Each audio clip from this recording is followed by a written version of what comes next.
thing so that we don't get anybody knocked off or anything like that. And we're here, final class of this whole series, and weather has not cooperated on either end of the country where we are. And, you know, we just have to go with what we have. Yeah. And, but I appreciate you all for coming in and working. So it's been good. It's been good having you all. So tonight, lesson 4, I'm going to have Ted start off. Well, Tuesday night here in Houston was the only possible night of the week that we were going to be able to see any sky. And circumstances at the last minute prevented me to go up. I was going to go up to, what was it, Cleveland? Not Cleveland, Centerville. Centerville. And I looked on the map, Highway 7 would take me out to a little dark spot before Crockett, but I didn't get to go. We had a lot of light pollution and I could see a star. So I just pointed my camera straight up into the sky. And I started at 800 ISO, went down to 400, kept going down, ended up at 250 because everything was just blown out. Mm-hmm. And 100 was too dark.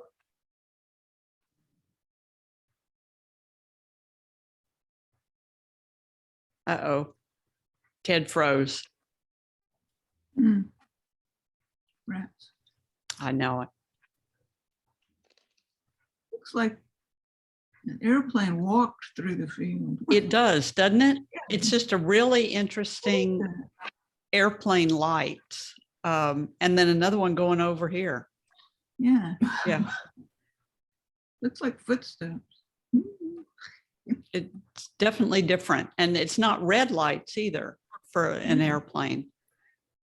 So something's flying through there. Okay, Ted's definitely been knocked off. Okay, his video. Okay, Ted, we'll keep talking about your pictures. And then also I noticed that we've got some fog in here, and he said in his notes to me that he had to really work on it when he was layering it. So we really had to do some work.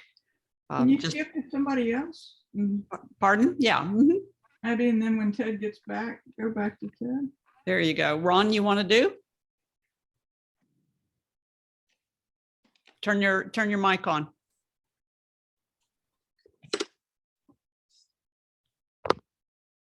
Oh, okay. There you go.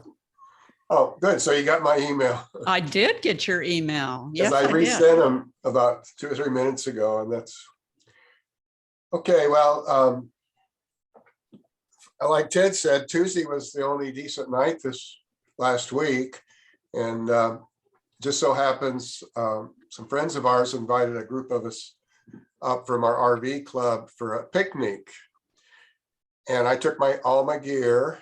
And so when the rest of them went into the house to play cards, I set up on a tripod the camera, and I used I didn't really have a chance to work and become familiar with the, what do you call it, the intervalometer that I purchased on Amazon. So I just used the one in the camera, and I got it set up and ran, I think, a good 2 hours. And I went back in to play cards with the group.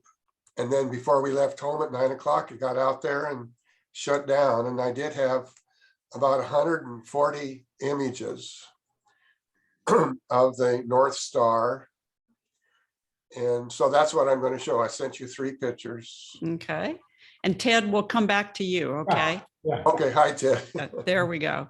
So here's your first exposure. Pinpoint stars, good pinpoint stars all the way through, Ron. Well, no, I got to confess, this is my light. It's my light painting. Oh, okay. I did do a light painting, and so far it's been a difficult subject for me. I did get out there with a headlamp on my head, and I tried to light those trees, but all I got, I think, was the road. The trees were too far away. And what's this blobby thing right here? Oh, that's a barn and then No. this is the backyard of, well, it's the noise pollution. This thing We're right here? looking north, so this is in Hempstead. And so we're seeing the lights of College Station, Bryan, and Navasota. But look where my cursor is, and there's a big, Well, I did some digital scrubbing. so okay, that's what it is then. Yeah. Yeah. It's got good stars all the way through. See the milk, the silver, what do you call it? The cup. It's dipper. Yeah, the different. Yeah, it's a Big Dipper and the Little Dipper, and I was Yeah. able to find the Polaris star. Uh-huh. The next picture is that's the real one there. Okay. That is the way it looked, without the light painting there. And then So you've got a little airplane in here too. Yeah, in fact, I cleaned up several, in fact. So this was a stack of 38.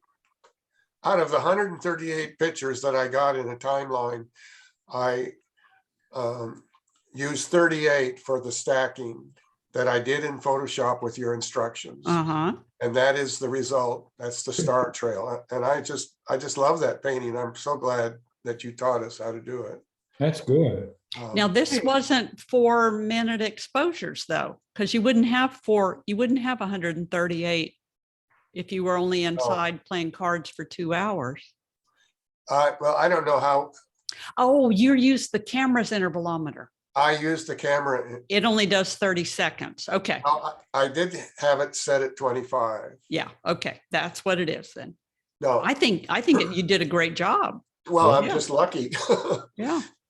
Well, actually, I think if I remember right, I started out at 25. I ended up going with 13 seconds, and I had the intervalometer snap every 15 seconds. Okay.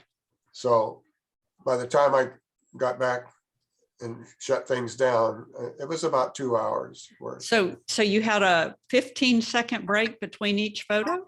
No, about 2 seconds. Oh, okay. That's good because it needs to be 1 second between Yeah. each photo. So I Okay. set this the exposure for 13 seconds, and I had the intervalometer shooting at 15 seconds. Okay. So it was a Okay. 2-second break. Yeah. Okay. Gotcha. If Gotcha. you I think have- it looks good. Can you show the video? Did the video come through? Yeah. And then this I did a is, special video for you. Well, it's a time lapse. Yeah, I was gonna say. So it goes real fast and I got to get you all out of the way. okay. Oh, This is good. so this is a time lapse of the 138 pictures. And I'm sorry that goes too fast, but I'm telling you that I'm looking north to College Station. And that you're seeing the Big and Little Dippers, Uh-huh. which were, it was cloudy, but clouds disappeared, and then we got to see the Big Dipper. Very good. Very good. Good. That is very good. Very good. Good job. Good job. So you did it. So I was surprised because that's the noise pollution was pretty bright, like Ted was mentioning up right Mhm. is where he went. But actually, in a way, it made an interesting picture. Okay. Yeah. Yeah. Yeah. And Okay. that's what's fun about the star trails is sometimes you don't quite know what you get, but sometimes you get some interesting stuff. Yeah. Yeah. Very good. Good job, Ron. Thank you. Good job. And then when you processed your time lapse, how'd you process your time lapse? Well, I use my video program. It's called CyberLink. Mm-hmm. Power Director. I've been using it for about 10 years, so I'm very familiar. But it's the first time I've actually tried a time lapse. Uh-huh. But I just basically put in the 138 photos from a Mhm. folder, and I grabbed a magic, what do you call it? So it kind of did it for me. Yeah. I did a Yeah. wizard, a magic wizard. I mean. Yeah. Yeah. Good job. Thank you. Good job. Good job. Ted, Yeah, well, mine is, I was just looking straight up and not looking at the horizon. And had a lot of noise pollution, and with the dehaze and the white balance, I was able to at least see some star trails. Yeah. And I did this mostly just so that I could practice the process of setting up the intervalometer and getting the 4 minutes and setting up the camera. Mhm. And then there was no other night that week that I could have an opportunity to get to any dark skies. It was cloudy the rest of the week where I could see. And the other, I mean, any comments on this? I mean, I was surprised to see the difference in the way the star trails go when you're looking straight up versus looking at the horizon. And as you move from north and you go either direction, you get different arcs, you get different angles. Yeah. Yeah, that was the only angle that I could see a star. So that's the direction I looked, and I saw a couple airplanes go through. Yeah. Is this haze on the lens, or is it clouds coming in? I think it's just clouds. Okay. Yeah. Yeah, which it was. I think you did a great job considering you're right smack dab in the middle of the city. Yeah, thank you. This was in my backyard. Yeah. So it, right in Magnolia. Yeah. I didn't know what I was going to get, but I was going to practice the technique anyway. Try it anyway. Yeah. Yeah. Good job. Good job. And this one is when we went to Big Bend in 2019, Mm-hmm. we processed that up at the cafe, you and I and Yeah. the rest of the group. And I didn't really get a handle when I left on how we processed it. So I went back and took the 10 slides that I had and reprocessed them myself using your directions. Uh-huh. And I opened up the paint lighting that we did on the cactus. And I liked this one better than the one that I had processed when we did it in Big Bend. But that was about, what, 45 minutes or so that we were there. Not long. The clouds moved in on that one. Yeah, they did. Yeah. But I like it. I think it's good. But it was still just hoot of fun. And I'm looking forward to going back to Big Bend with you in August. But now that you've done again on your own this week, Yeah, now you kind of got how to do this, how to do the Yes. processing. exactly. I'm very comfortable with it now and look forward to finding some opportunity to get in dark skies before August for Yeah. sure. Yeah. Very good. Very good. Yeah. Ted's going back to Big Bend with me in August. Yeah, That's great. Good job. thank you. Okay. And then I'm going to go through these. There we go. Okay. Patty? Oh, Patty, wow. There's your crepuscular rays. That was in Ireland. Mm-hmm. Wow. That's beautiful. It came out pretty well. And did you bring these out in Nick? I did, yeah. I Yeah. used Nick to do it, yeah. I also put in a lot of clarity to sharpen them somewhat. But That's one of those things where you see it, it doesn't last very long, and you got to Mhm. run and get it because otherwise it's gone before you know it. yeah, and I didn't really get it at the best time. I was still fumbling around trying to get stuff together, and I saw you take off running. Everybody else was running after you, and I'm Yeah. like, what's going on? I was over there, and I just took off.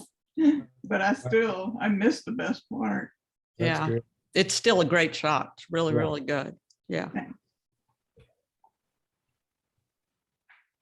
That's also in Ireland, more tail lights. Mm-hmm. And that's that 15 to 35, I think it is, lens. Mm-hmm. Has the really nice starburst. Yeah. I Yeah. sold. Now I want it back. Was it 16 to 35?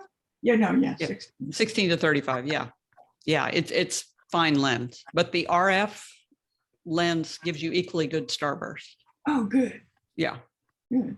Yeah. I've got the 100 to 500, but I don't have the wide angle yet. All right. That's- Patty sent in a series of Milky Way shots that she got out in Big Bend, and they're just really outstanding. So you did a fabulous job on these, Patty. So Thank you. explain. Well, that one is on that Indian Head Trail. Mhm. And I just lit up the cactus, the rock with the cactus. And this is May or April? April. April. It's either late March or early April. Yeah. It's where you have to go out way early. Yes. Oh, way early in the morning. Yeah. Yeah. Mhm. Yeah. But absolutely beautiful. That's Sarah Castellon. Uh-huh. And a little bit later, so it's stretched out more, or earlier in the year. I think this is definitely March. Yeah, this looks like March, where it's almost laying down. Right. Yeah. So those are about 20-second shots.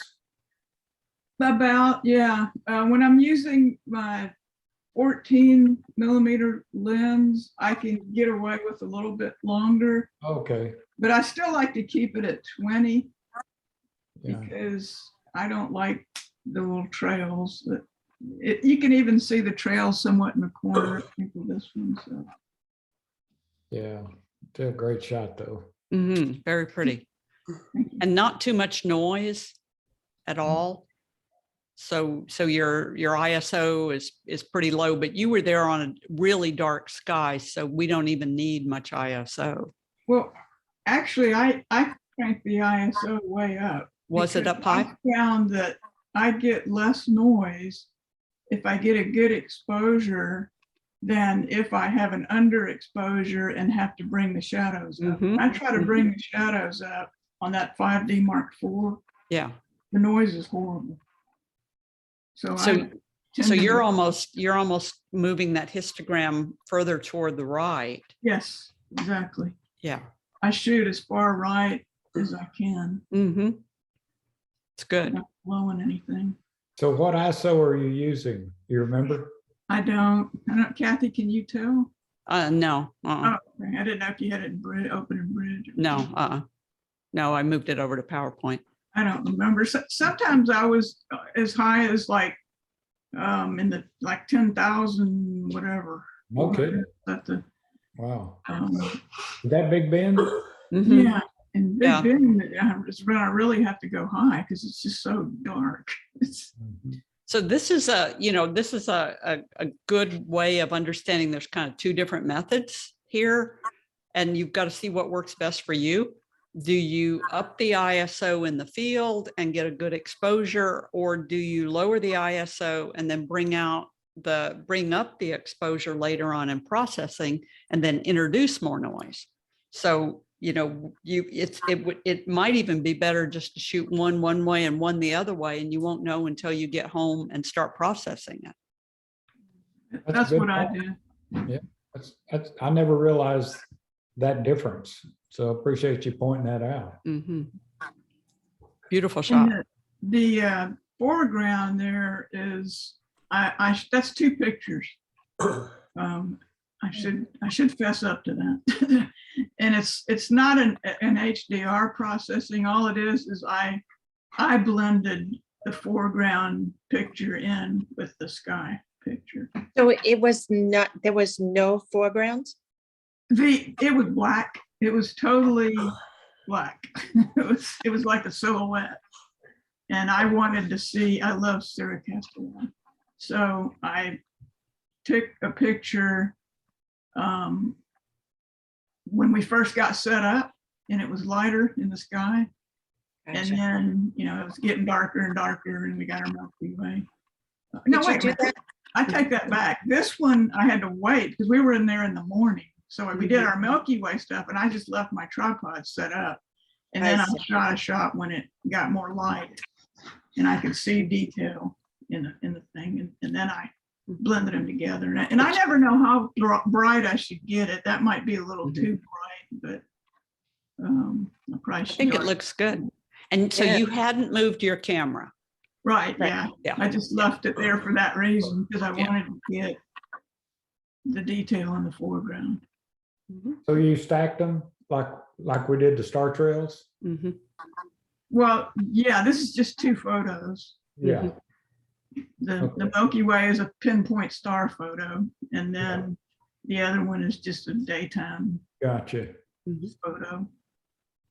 Oh, I think it's very effective, very natural looking, Mhm. Oh, good, thank you. Yeah. I always wonder if I get because it. the lighting looks like it's night, you know. Mhm.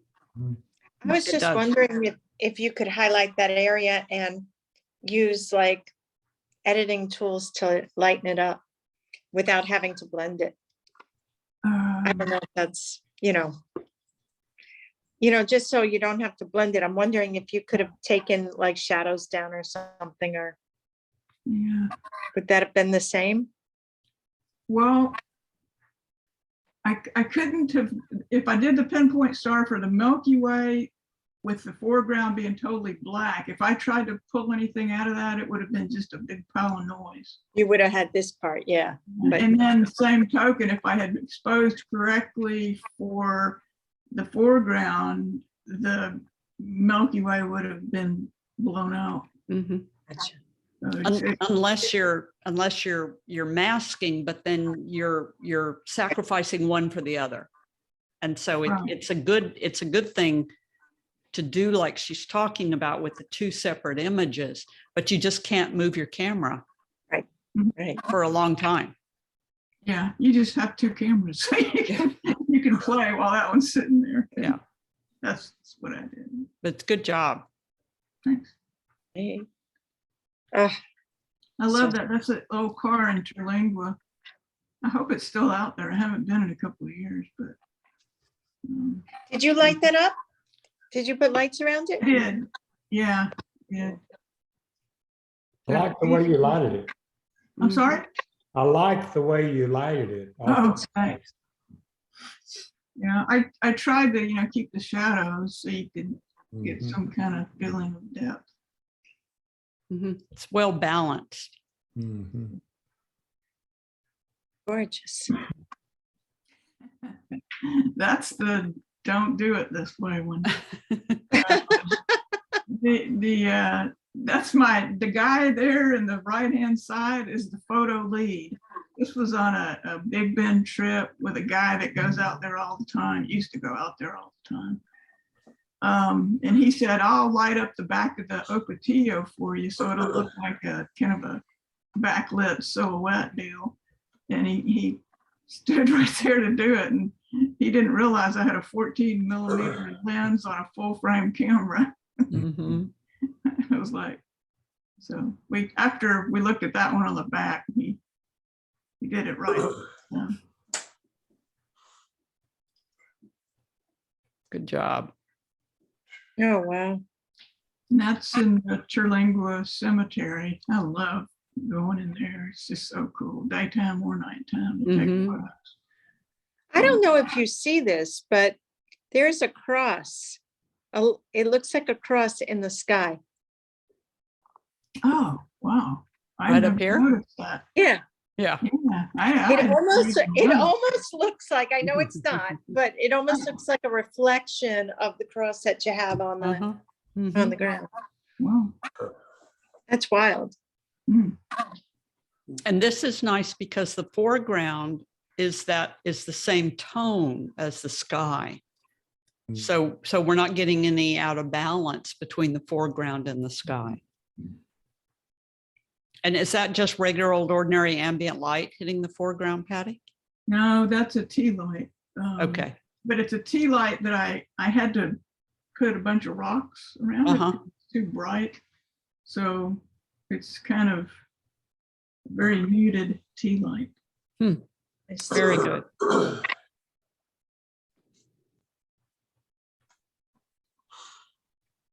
And that's a that- different angle of a church that I showed you all earlier. Yeah, I kind of like yours better, but it's really difficult to shoot from this angle because somebody put up some big purple sign that it's way out there, but even though I couldn't even see it, but it Mhm. lights up that church purple. And it took me forever to get the white balance to get rid of that purple. Wow, that's horrible. Yeah. Yeah, So I'm not doing that again. yeah, yeah, yeah. But it's really pretty. And from this angle, you can get back so that you're looking at the galactic cloud. Right. Yeah. It's very pretty. That's what happens when you spend a week or so out there. You get to go to all the different angles. Yeah. Yeah, very cool. Yeah, good job. Thank you. Okay, and let me see. No Marie, no Susan, right? Right. Okay, okay, Correct. okay. Marie, you wanted to know how to set up your intervalometer. Yeah, I have it. And so I made a video on YouTube for you. Oh, how cool. Thank you. Yeah, so I posted it today. And so if you ever run across anybody who needs to know how to set up their intervalometer, their Velo Shutterboss 2, I've got a YouTube video to show you how to do it. Thank you so much. You are welcome. I Just help. was able to test it today. I bought it the other day, but there was nothing to test it on here. So, I mean, I did it in my apartment and I was just taking pictures and I was able to set up 4 minutes. Yes. And I don't know why, but it's just 0, 0, 0, 4, 0, 1. And I'm thinking the one is that 1 second. Well, watch the video and that'll answer for you. Okay. Yeah, because the 1 second should be under the interval. Okay. Yeah. And then by the way, how many of you all, does everybody have one of these now? I know Ted does. Yeah, I got one. Susan, you've got Yes, one? I do. Uh-huh, Okay, yes. good. When you buy it, it's all based on the pin. And so just make sure that if you change cameras, make sure you buy for the right pin. Yeah, Right. So I did that, but under interval, by the way, is the 0, 4. It's under interval, under the INTV is the 00001. It says 0, 0, 0, 4, 0, 1, and it was a 4 minute. Check the video. Okay, gotcha. Okay.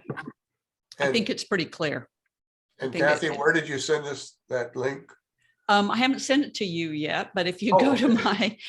my YouTube channel and then you ask for Oh. Velo Shutterboss 2, you'll find it. I just posted okay. it today. Oh, I didn't know you had a YouTube. Yeah, I haven't sent it to you yet, but I'll send it to everybody. Thank you. You are welcome. And then another thing, advertisement, Wednesday night, not Tuesday night, not tomorrow, but Wednesday night. I'm doing an armchair adventure to Andalusia in southern Spain. It's free. It's on my website, and it's just a whole series of free programs that Strabo Tour is doing. And so you don't have to pay anything. You don't have to do anything. It's just pretty pictures for an hour. So you can register on my website. I did one last month on Costa Rica, and Ron Rosenstock did one in January on Italy. So we'll just rotate around. So it's on my website under photo tours to register. Okay, now back to all the stuff we were doing. This is my latest Star Trail, and I did this in Costa Rica at the end of February when I was in Costa Rica. This is the Rincon Viejo volcano. And also, since we're so close to the equator, I wasn't sure whether we were actually going to be able to see the North Star, but we actually can. This is further up in the northern part of Costa Rica. But the foreground is just lit up by the moon, because unfortunately we had a moon in the sky to the back of me. So you can do the star trails with the moon in the sky as long as you're in a fairly dark location anyway. Is that clouds? That's clouds. Yes. Yeah.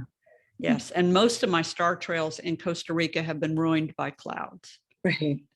So many clouds. Yeah, because they just roll in as it gets cold in the evening, unfortunately. That adds a neat element to that photograph, I think. Yeah. Hard to drive through it. I Yeah. was there once when I had to my cousin, thank goodness, was driving and you could barely see. Yeah, yeah, yeah. When we get down in the cloud forest, it really is. This is a little bit northern of that. But just, just interesting. And remember how I told you all in last class that make sure you're in focus before you walk away from that star trail, because otherwise it's just a waste of time and effort. This is the photo I showed you of the blurred star trail. And then this is when I made sure I got my act together in January and got my star trail.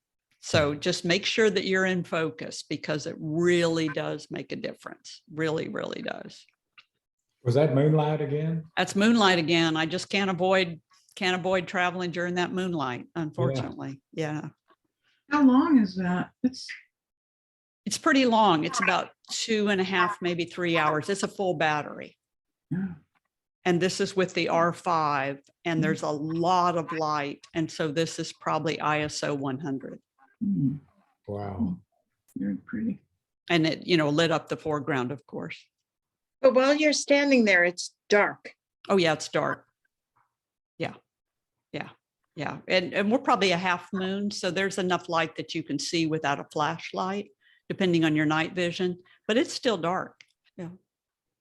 Yeah.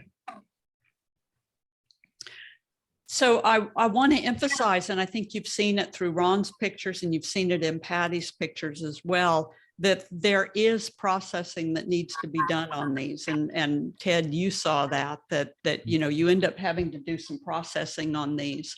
But this is one shot, and I just wanted you to see all of the sliders over here of the different processing. So these things coming out of the camera, you do have to do some processing on them. And if I were to work on it today, I would probably do something else with it, because this is Camera Raw 13.3 and we've got new stuff in Camera Raw now. So I might even do something different to it. But there's the dehaze, for instance, does a lot to bring the sky out. Yeah. The Clarify does a lot to get rid, especially as a brush. The Clarify does a real good job across the Milky Way to kind of bring it out a little bit. So there is some processing. I don't do a heavy hand. I mean, there's people on the internet that have 20 minutes of processing for these Milky Ways, and I don't spend that much time on them. But there is some processing that needs to be done. So that just kind of gives you an idea. Yeah, Ron. On the newer versions now, and I used it on these that I did this week, the radial and the linear, what do you call those? Yeah, your filters. Filters. Mm-hmm. I use them a lot now. And Yeah. they really help. Anything new that you're doing, Patty? I'm putting a layer above the photo and changing it to overlay, and then I'm painting white where the brighter parts of the Milky Way are, so it kind of brings out the bright parts. That's all I did in those ones you saw. I just did that recently. Yeah. Yeah. Very good. So you're doing a layer and then repeat that? So you put a layer above your Milky Way layer? You duplicate the layer? No, just a No. blank layer. Just a blank layer. And you change the blend mode of that blank layer to overlay. Yeah. Okay, then you get a white soft brush. It's Uh-huh. set at about maybe 5-6%. And just dab it on the white spots and it just pops them out. Whoa, I love it. Yeah, I'll send you love the information. You can forward it around. Okay. Sounds Yeah. good. We'll try that one. So this is interesting too, because this means we can go back to an old Milky Way that we have and reprocess it and try to bring it out with new tools, try to do something else with it. Because this is totally different than 20 years ago processing Milky Ways.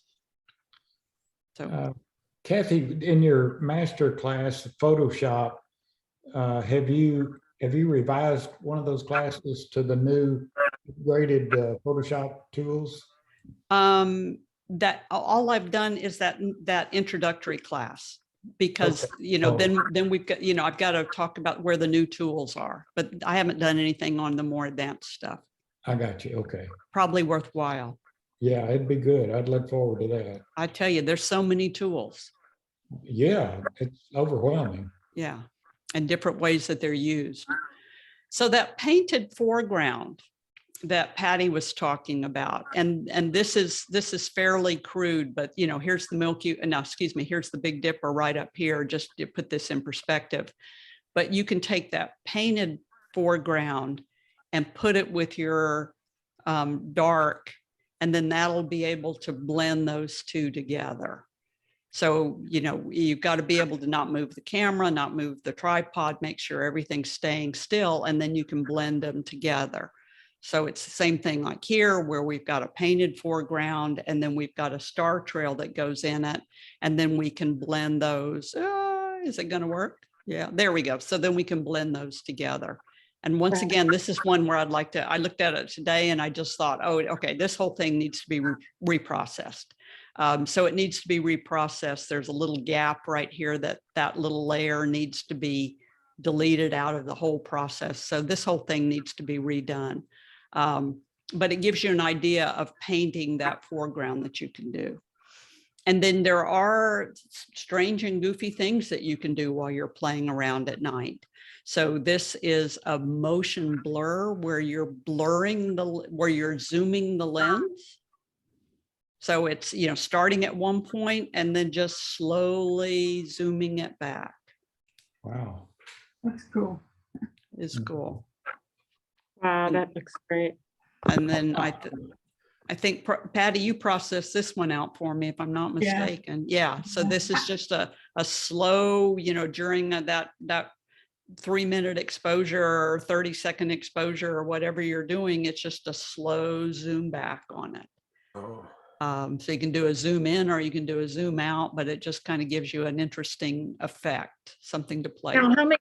how many times do you have to do that? Because it's running all night or for 3 hours, or you just do it once or twice? Well, this is only a 30-second exposure.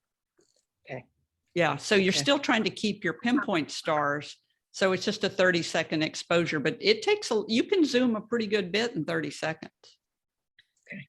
And you might have to be at a I little love higher ISO too on something like this. I absolutely love that. I Yeah. love all the blur. Another motion blur. And then there's the move, shoot, move. And Ron, you have this, right? yes, I have everything now, but I haven't used it yet.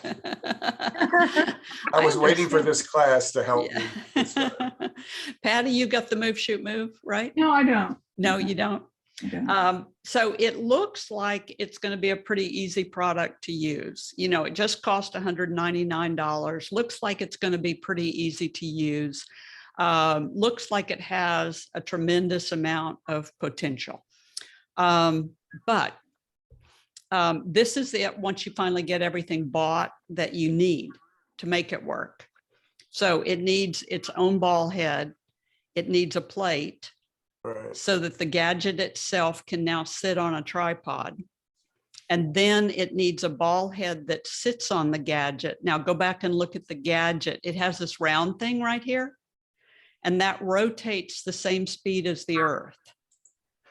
So you have to put a ball head on that round thing. And then you need another plate to put your camera on it. And then the easy thing is to line this thing up, because it has a laser, and you have to have the laser and the little holder for the laser, of course.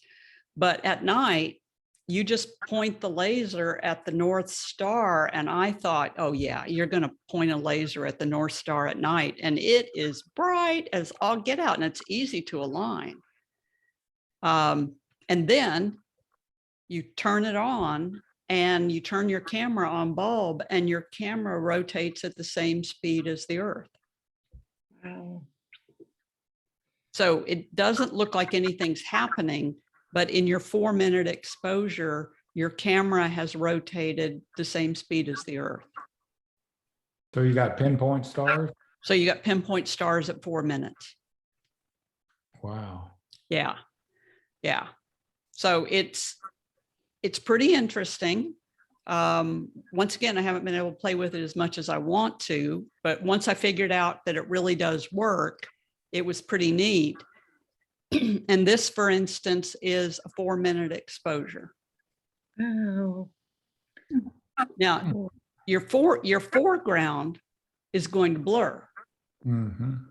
So that means you have to take your solid picture, excuse me, I didn't put the solid picture in there. So you have to take your solid picture so that you can blend it over your foreground or over your stars. Now learn from me.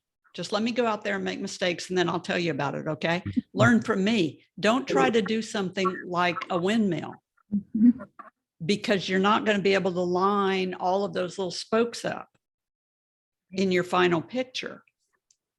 And then the same thing, this is another one, really nice, you know, looks good, 4-minute exposure, but the wind was blowing like crazy. So my still image of the trees is hard to overlay because all the branches of the trees are moving all over the place for 4 minutes.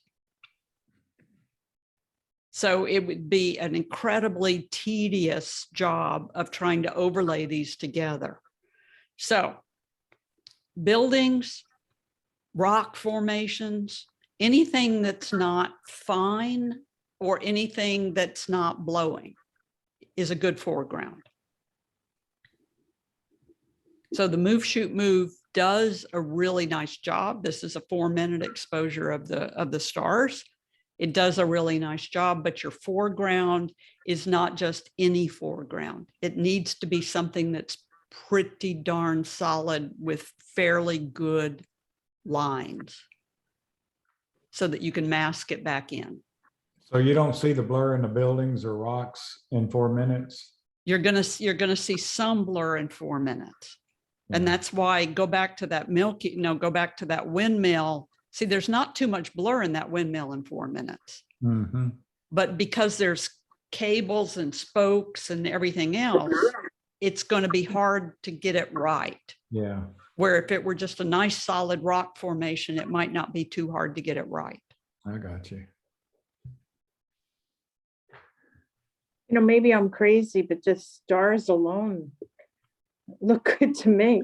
Stars alone look good. Yeah, yeah, I mean, yeah. I would shoot the stars. But I understand why you want the foreground. I mean, it just adds more to it, but It does. It just adds more to it. And in one of these days, I'd like to try it with an ocean in front because, you know, then you're going to get a really long exposure with the blurred water. And maybe it won't be so hard then to line it up if it's fairly straight. Mhm. You get a lot more definition of the stars, don't you? You do. Yeah. And then all kinds of weird stuff. And Patty's helped me out with these over the years when we've played with stuff, but here's all kinds of weird stuff. So this is a little software program just called Star Trails. And I think if I'm not mistaken, I've got it on your handout. Did I put this on your handout? I don't remember seeing it. That doesn't mean anything. But here, for instance, this is just a time lapse, and this is the icon for the little software right here. If I didn't put it in your handout, I'll send the name to you tomorrow. Do you remember the name of this software, Patty? Oh, I'm not sure what this is. It was a long time ago. But here, for instance, is what it does. So it takes your star trail and it turns it into a little short video. oh, that's so cool. Yeah. Really? So this is what's kind of nice sometimes if it's a little short video, it turns it into a time lapse. And this is a little like what Ron's software was doing, right? Yeah, it's like a GIF, I guess. Yeah.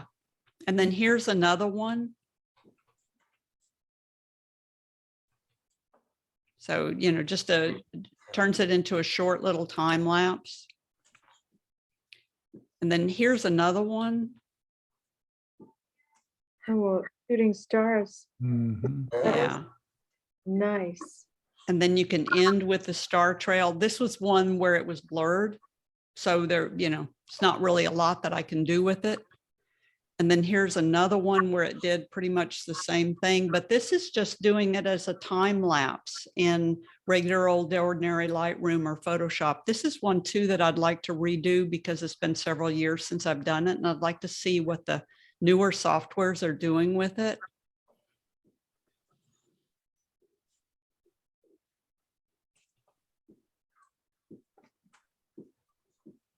Hmm.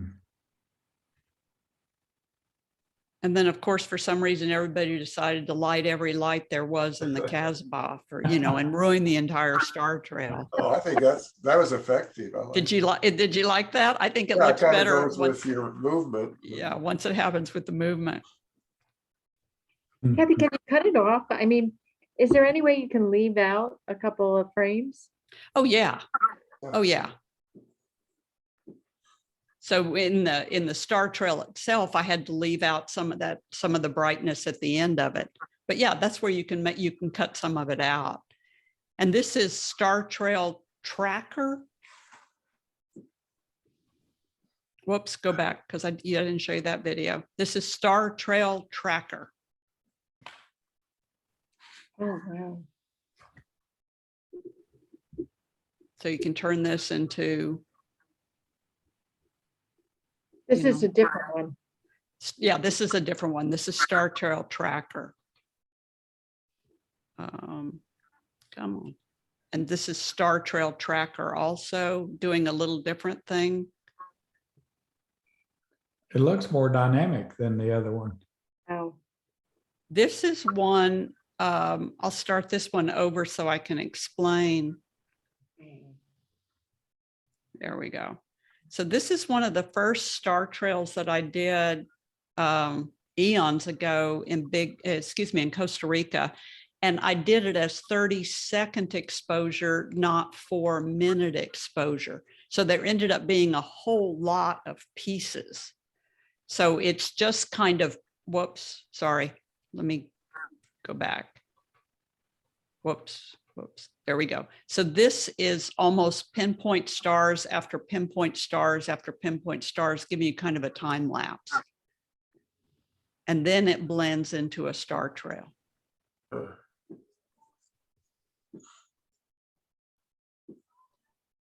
Wow.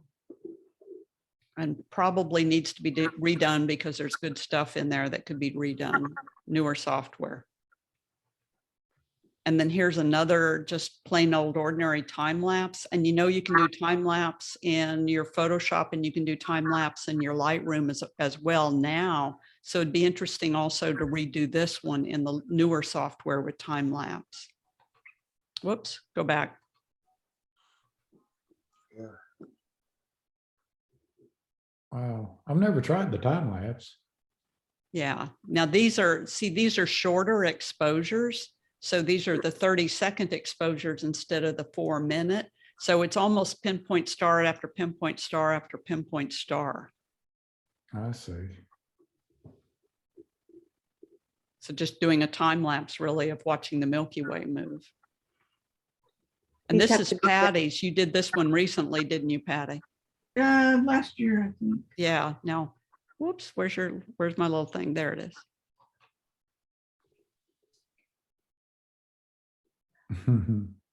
It's a good airplane going across there. Shit. And how long was that? How long was your camera open? I don't, it was pinpoint star settings, so probably 20 seconds, just one right after the other. What Mhm. I did is I just set it for 20 seconds. And then I pushed on the intervalometer, there's that do where you just push it up and it just keeps shooting. Yes. That's all I did. Yeah. Yeah. So you just set your shutter speed for 20 seconds Mhm. and got your exposure right, and then just punched up the big button on the intervalometer and it just took picture after picture after picture. Exactly. Yep. Which unfortunately, sometimes you will do by mistake. So Yes. then you know that you can just turn your mistake into a time lapse. you Yes. know? But I think it's beautiful. You did a great job on it. Thanks. But you did the same thing with that, Patty, to bring out the white of the Milky Way. You put a layer on top of it. Oh, I Okay. didn't do that back then when I processed that. Yeah. That I didn't do on those. And that would be a lot of pictures to do that on. Yeah. I wouldn't do that on that. I just, every once in a while I'll do it, but Okay. And how long, Patty? An hour, hour and a half? I don't remember. Geez, a year ago.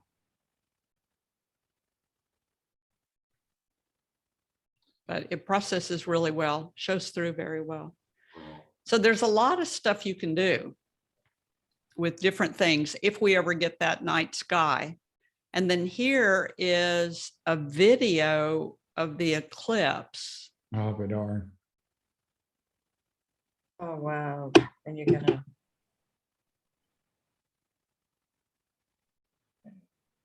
Was that this last fall? No, this was once again about a couple of years ago. Oh, okay. Yeah.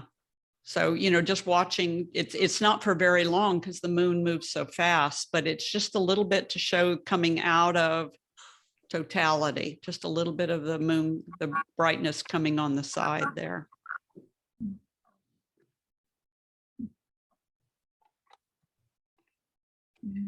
So there's just different things that you can do. And then these are called light orbs, crazy, goofy stuff with adults playing in the dark.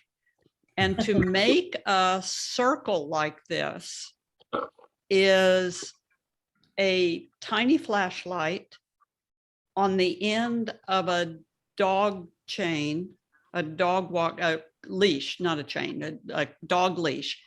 And the strap of the dog leash is wrapped around my hand. And you stand up and you put your elbow into your waist with your hand out at 90 degrees. So just do that so that you can get a feel for it. But you put your hand out, you put your elbow into your waist and you put your arm out at 90 degrees. And now you're going to swing that flashlight. And now the hard part comes.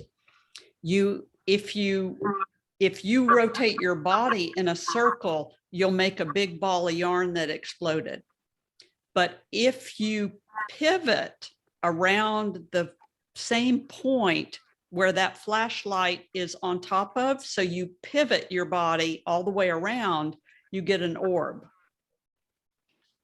And then you have to hope that you don't whack yourself with the flashlight, which happens. So that's why you want to use a little flashlight, not a big flashlight, because you're going to whack yourself. But then this is 3 times the orbs and then a blue flashlight to light up the pathway. And then there's another flashlight that's lighting up my shoes as I walk.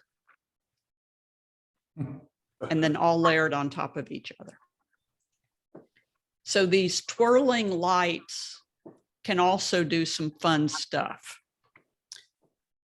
So you're going to get to see Patty's version and my version. So have you all thrown steel wool before? Ted, you have? I saw them do that up in Arkansas. Oh, okay. But I've not done it myself. Okay. So this is a steel chain now, a steel whisk and steel wool inside the whisk. And you light the whisk, the steel wool on fire and sling it around in a circle. Mm. You can light it with a lighter, or you can light it with a 9-volt battery, the one that used to buzz your tongue when you were a kid. You can light it on fire with that as well. Wow. And then in this case, Kevin Adams is in a boat and then he's flailing in a circle. Here's another example, same thing. So he's in a boat, so we don't start any fires. And then this is Patty's husband, Randy, doing the same thing on their boat dock over the water so we don't start any fire. Well, that's dynamite. Yeah. And then this is swinging a lighted string of Christmas lights wrapped around a dowel. You know, a dowel that you would buy at the hardware store. And this is just Christmas lights wrapped around that dowel. And these are battery powered Christmas lights. And then Patty's husband, Randy, is just twirling the pole with the Christmas lights on it. And what is your settings for this? You know, it's a little bit longer than pinpoint stars because the stars are blurred. So this was probably about a 30-second exposure, I suspect. Is that a fisheye? Right? Yeah, it's a mini fisheye. It's a 10mm lens. Yeah. Okay. And then this is orange Christmas lights just drug around along the dock. So it Yeah. doesn't have to be steel wool. It can be Christmas lights if you would like. And then here's what Patty got that very same night. So you see, just depends on what angle you are and where you are, what your flailing steel wool looks like. And this one I really like, Patty. Yeah. Back Where- on. Where'd you get this one? Same place. Same place? Yes, Kevin. But it was at twilight. So I must not have gotten out there for twilight. Yeah, I started shooting the first one he did, and I Okay. kind of set myself up by those piers because I thought they would kind of lead me to, and it worked. Yeah. I think it came out really, really neat. The Twilight's beautiful. That Twilight's blue- beautiful, isn't it? Yeah. And good starburst on the lights. And then the reflection in the water is gorgeous. Mhm.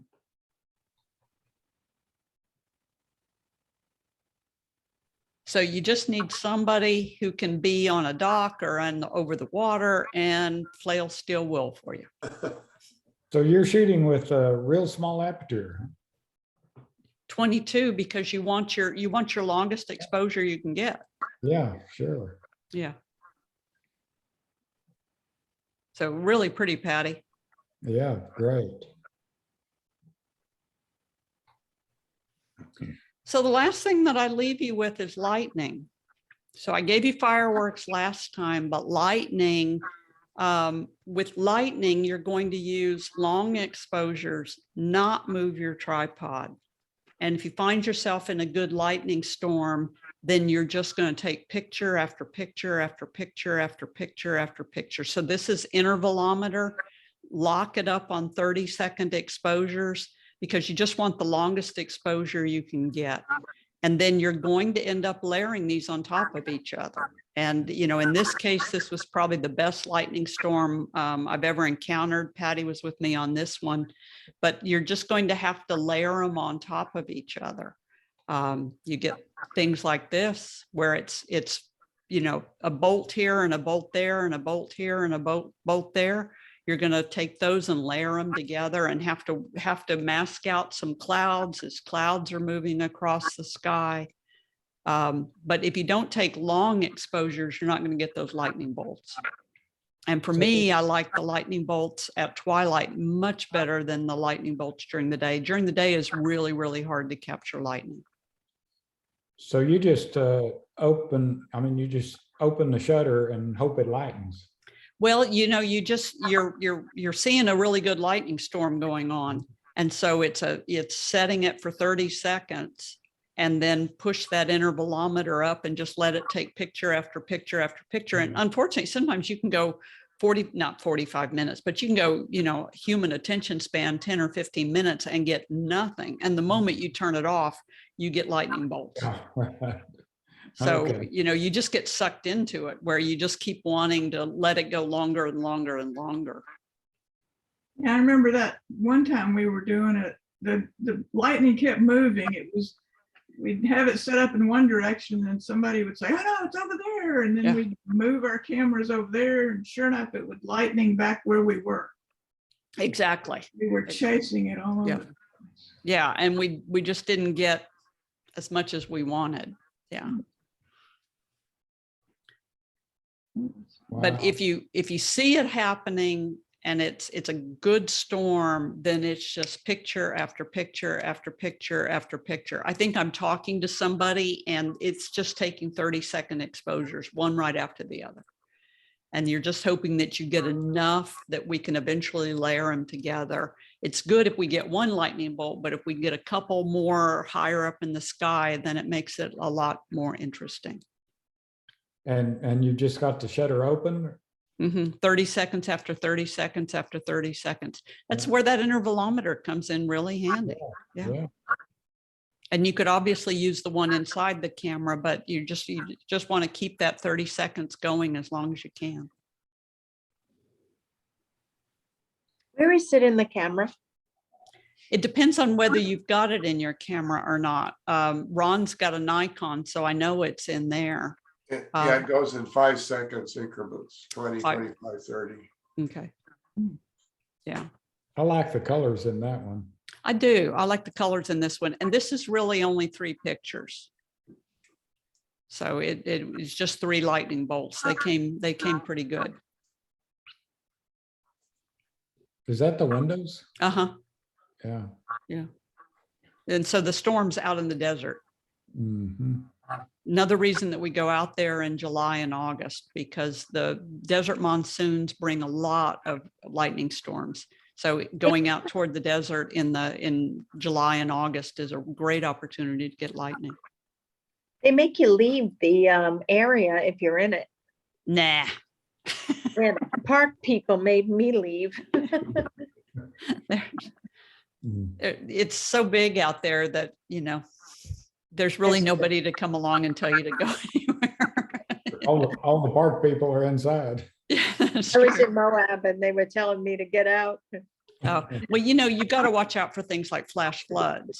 And so it just depends on where you are. Right.